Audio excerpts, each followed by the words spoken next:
I sense it's time for Professor Science. Yeah.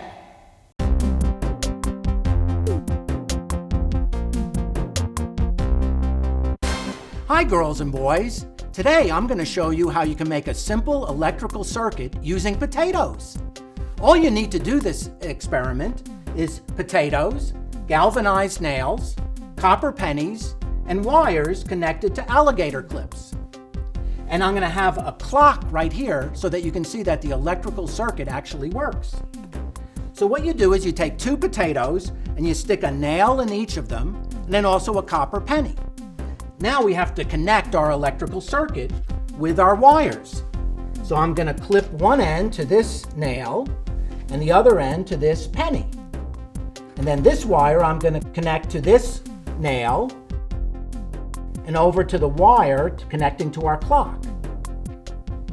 And then finally, I'm going to take the last wire and attach it to the penny, and now attach it to the last wire to the clock. And look at that! The clock comes on, and we'll switch it over to the seconds. What's going on is we've created an electrical circuit.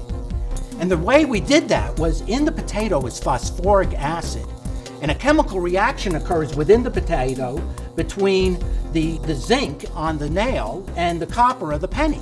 And it forms an electrical current which passes through the wire to the clock to turn it on. Boys and girls, you can make this at home. If you want to learn more about science, just go to our website. And remember, it looks like magic, but it's science.